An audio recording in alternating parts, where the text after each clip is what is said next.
नमस्कार प्रिय दर्शकों, आप सभी का हमारे YouTube चैनल पर हार्दिक स्वागत है। दोस्तों, आज के वीडियो में आप जानेंगे कि किस प्रकार से पशु पक्षी हमसे भी ज़्यादा, इंसानों से भी ज़्यादा भक्ति पूजा करते हैं तथा भगवान में विश्वास करते हैं। दोस्तों, आशा करता हूँ कि पूरा वीडियो ज़रूर देखिएगा।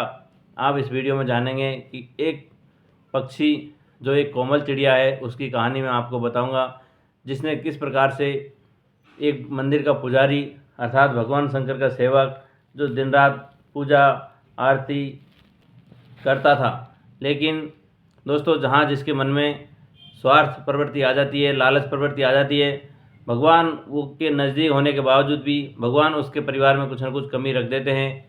यहाँ पे इस वीडियो में आप जानेंगे कि एक मंदिर का पुजारी जो दिन रात मंदिर में पूजा तो करता था, लेकिन वो अपने घर की अर्थात पेट पूजा के लिए करता था, परोपकार के लिए कोई काम नहीं करता था। इसीलिए भगवान देवादिदेव महादेव ने उनके घर में कोई भी संतान नहीं दी। लेकिन दोस्तों, इस चिड़िया के श्रद्धा से, चिड़िया की पूजा से, भगवान नाम स्मरण करने से उस सेठ को औलाद प्राप्ति हुई।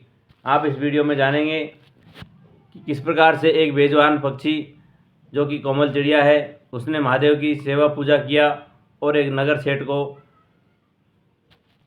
एक मंदिर के पुजारी को संतान प्राप्ति करवाई। दोस्तों, अब मैं कहानी शुरू करता हूँ। प्राचीन समय की बात है। एक नगर में एक बहुत बड़ा मंदिर था, जिसके बहुत लंबा ऊंचा शिखर भी था। प्रिय दर्शकों, वहाँ पर बहुत सारे चिड़िया और कबूतर रहा करते थे। सब मिलजुल करके एक परिवार की तरह ही यहाँ रहते थे। इन पक्षियों में एक कोमल नाम की चिड़िया थी। उसके 3 बच्चे थे। दोस्तों, इसके तीनों बच्चे ही छोटे थे। मंदिर के सारे पक्षी मंदिर में दाना चुगते तथा कुछ लोग बाहर भी दाना चुगने के लिए जाते, लेकिन ये कोमल चिड़िया के छोटे बच्चे होने की वजह से ये कहीं बाहर नहीं जाती थी। मंदिर में जो भी प्रसाद, रोटी, फल, दाना जो भी पुजारी लोग, भक्त लोग डालते, वो यहाँ पर खा करके अपना टाइम पास करती।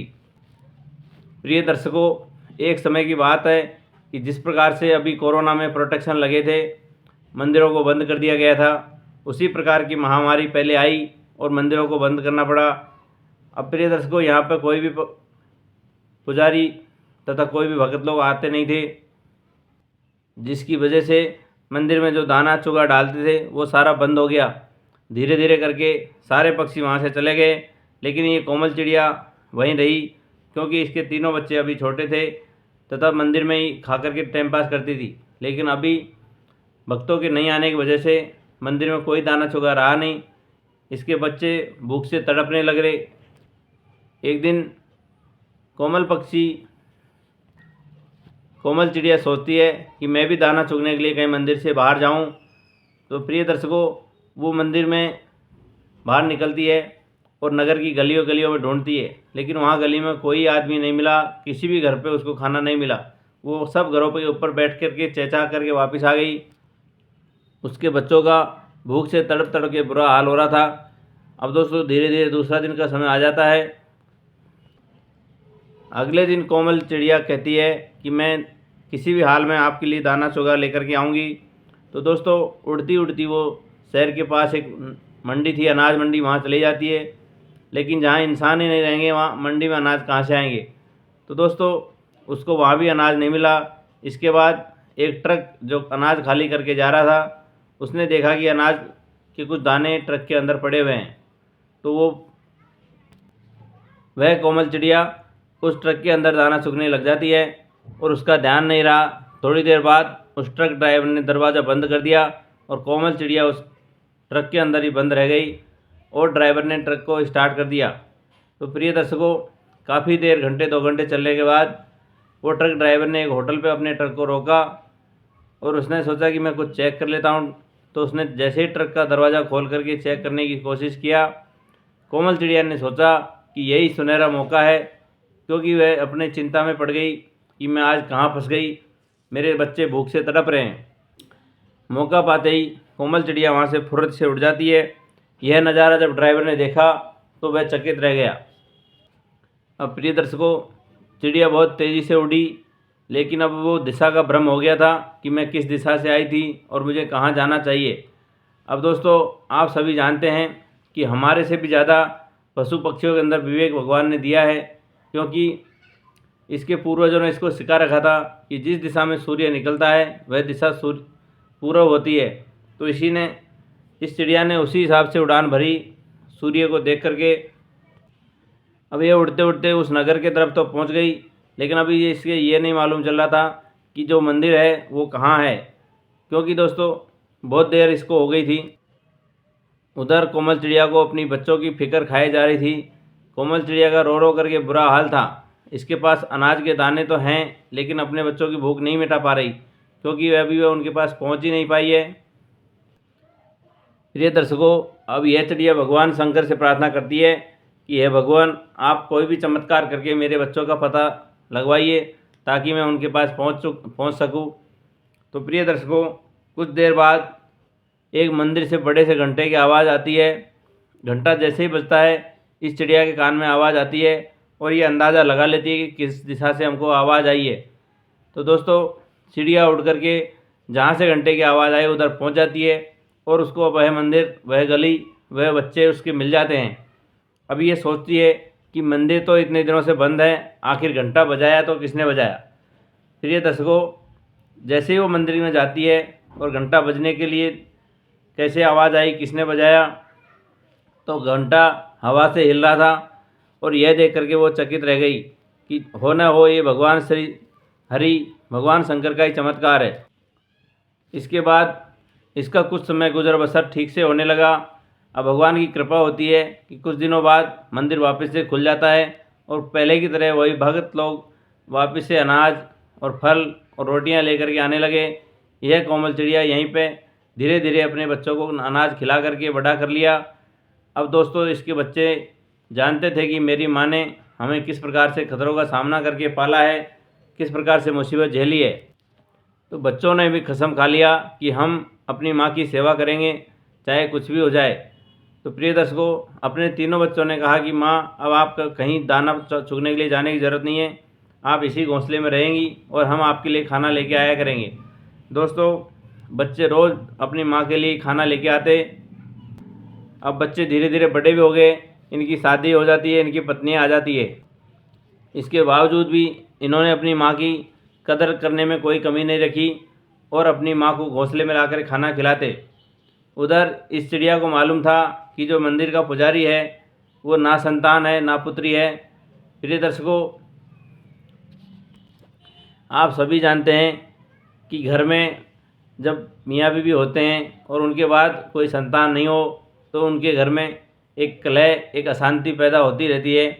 क्योंकि दोस्तों, जब बच्चे हो जाते हैं तो ध्यान बच्चों पर डाइवर्ट हो जाता है और बच्चों का पूरा कैरियर हमारे सामने होता है। लेकिन जब कोई संतान ही नहीं होती तो कैरियर की तो बात ही क्या। दोस्तों, तो वो पुजारी, वैसे उसकी आदत बड़ी ख़राब थी। क्योंकि दोस्तों, आप सभी जानते हैं कि यदि परोपकार करेगा, अच्छा काम करेगा तो भगवान उसके लिए अच्छा वरदान देगा, और ये सभी आप जानते भी हैं। इसके बावजूद भी वो मंदिर का जो पुजारी था, पक्षियों के अनाज में से अनाज ले जाता अपने घर और मंदिर का सारा चढ़ावा अपने घर में अपनी तिजोरी भरने में लगा रहा।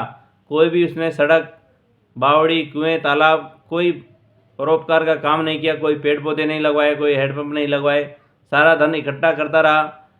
जबकि उसको मालूम था कि मेरे जाने के बाद मेरे पीछे कोई संतान नहीं है। प्रिय दर्शकों, वो कोमल चिड़िया अपने घोंसले में बैठी बैठी ओम नमः शिवाय, ओम नमः शिवाय इस प्रकार का जाप करती। अब पूरा चिड़िया का जीवन गुजर गया। उसकी भक्ति से भगवान शंकर प्रसन्न होते हैं और वो कहती है कि चिड़िया, मैं आपकी भक्ति से प्रसन्न हूँ। दोस्तों, आप सभी जानते हैं कि अच्छे अच्छे संतों को भगवान दर्शन नहीं देते, और यहाँ एक चिड़िया भगवान शंकर को प्रसन्न कर लेती है। और चिड़िया को भी ये मालूम थी कि मेरे ऊपर भगवान शंकर का आशीर्वाद है, मेरे ऊपर कृपा है। क्योंकि दोस्तों, जो घंटा बजाया था स्वयं भगवान ने अपनी कृपा से, अपने मार्गदर्शन से ये बजाया था ताकि चिड़िया को रास्ता मिल जाए। अब दोस्तों, चिड़िया के सामने जब भगवान शंकर प्रकट होते हैं तो भगवान शंकर से कहती है कि हे भगवान, मुझे मेरे लिए कुछ नहीं चाहिए, नहीं मुझे मेरे बच्चों के लिए मांगना है। यदि आप मेरे पर प्रसन्न हैं और मुझे वरदान देना चाहते हैं तो आप इस मंदिर का जो पुजारी है वो ना पुत्री है, वो ना इंसान है, उसको एक पुत्र जरूर प्राप्ति के लिए आशीर्वाद दे दीजिए। दोस्तों, चिड़िया की यह पुकार सुनकर के महादेव कहते हैं कि चिड़िया तू खाली पीली में गलत जिद कर रही है, इसके नसीब में औलाद नहीं है। इसके बाद चिड़िया जिद करती है कि हे भगवान, मैंने एक कथा में सुना है कि जो पूरे सोमवार भगवान शंकर को पानी चढ़ाता है, बेलपत्र चढ़ाता है और भगवान शंकर का सहस्त्रघट करता है, नियम से पूरा चलता है, उसका जो भी भाग्य में लिखा होता है वो भी बदल जाता है। प्रिय दर्शकों, चिड़िया भगवान शंकर से कहती है कि हे भगवान, जैसा आप कहेंगे वैसा मैं सेठ से करवाऊंगी, लेकिन आप इसके भाग्य में एक पुत्र रत्न दे दीजिए। इतना जिद करने के बाद भगवान शंकर उस चिड़िया से कहते हैं कि चिड़िया, यदि ये सेठ पूरे सावन भगवान शंकर की सेवा करता है, यदि बेलपत्र चढ़ाता है, पानी का सहस्त्रघट करता है और पूरे नियम से चलेगा, परोपकार की भावना रखेगा, ये जो मंदिर का चढ़ावा है उसको परोपकार में लगाएगा, कल्याण के कार्यों में लगाएगा, तो इसके भाग्य में 9 महीने बाद पुत्र प्राप्ति हो जाएगी। दोस्तों, इस प्रकार से कह करके भगवान शंकर वहाँ से अंतर्ध्यान हो जाते हैं। वह बूढ़ी चिड़िया थोड़ी देर में उड़ करके भगवान शंकर का कहा हुआ वचन उस पुजारी के पास पहुँचाती है और उससे कहती है कि पुजारी, भगवान शंकर मेरे स्वप्न में आए थे, मेरे को दर्शन देने आए थे और मैंने आपके लिए पुत्र प्राप्ति का वरदान मांगा है। यदि आप मेरे कहे अनुसार चलते हैं तो आपके 9 माह बाद सुंदर पुत्र की प्राप्ति हो जाएगी। भगवान शंकर के द्वारा बताए गए सारे उपाय पुजारी करता है। अब पुजारी पूरी तरह से बदल जाता है, परोपकारी हो जाता है और पूरे सावन व्रत करता है, भगवान शंकर को बेलपत्र और पानी चढ़ाता है, सहस्त्रघट करता है। दोस्तों, ये सब करने से भगवान शंकर में उसके जो भाग में जो बच्चा नहीं दिया था वो भाग में उसके बच्चा दे देते हैं और 9 माह बाद सुंदर पुत्र की प्राप्ति हो जाती है। प्रिय दर्शकों, इस कहानी में एक सीख तो हमको ये मिलती है कि चाहे कितना भी विकट समय आ जाए, कितना भी कठिन समय आ जाए, हमको भगवान शंकर पर, भगवान पर ज़रूर विश्वास करना चाहिए। जिस प्रकार से सारे पक्षी मंदिर को छोड़ के चले गए, लेकिन ये कोमल चिड़िया भगवान के मंदिर पर रही और अपना समय यहीं बिताया। प्रिय दर्शकों, कठिन समय हर किसी के जीवन में आता है, लेकिन कठिन समय को यदि वो भगवान के सहारे से, भगवान के नाम से पार कर लेता है, उसके बाद आगे का जीवन उसका सुखमय ही सुखमय रहेगा। आप सभी जानते हैं कि स्वयं भगवान राम भी एक बार माता दुर्गा की सेवा करते करते जो कमल चढ़ा रहे थे, उस 108 कमल में से एक कमल को माता ने गायब कर दिया था। उसके बाद भगवान श्री राम ने स्वयं की आँख को कमल के तौर पर चढ़ाने के लिए तलवार से निकालने को और तैयार हो गए थे। उसी समय माता वहाँ प्रकट होती है और साक्षात दर्शन देती है। तो दोस्तों, इस प्रकार से भगवान हमारी परीक्षा ज़रूर लेते हैं, लेकिन हमको भगवान में हमेशा विश्वास रखना चाहिए। और ये मैं नहीं बोलता, ये पशु पक्षी, ये चिड़िया, ये कीट पतंगे सभी हमसे भी ज़्यादा समझदार हैं, ज्ञानवान हैं। जैसा कि आप सभी जानते होंगे कि हमें भूकंप का मालूम लगे ना लगे, लेकिन ये जीव जंतु, जानवर, सांप है, गाय है, भैंस है, इन सबको पहले से ही लग जाता है। तो दोस्तों, आज की कहानी में इतना ही। आशा करता हूँ कि आपको ये वीडियो अच्छा लगा होगा। यदि अच्छा लगा हो तो हमारे चैनल को सब्सक्राइब करें, बेल आइकन को प्रेस कर ले। कमेंट में सभी जय श्री कृष्णा, हरिओम लिखना ना भूलें। सभी को राधे राधे, जय श्री राम।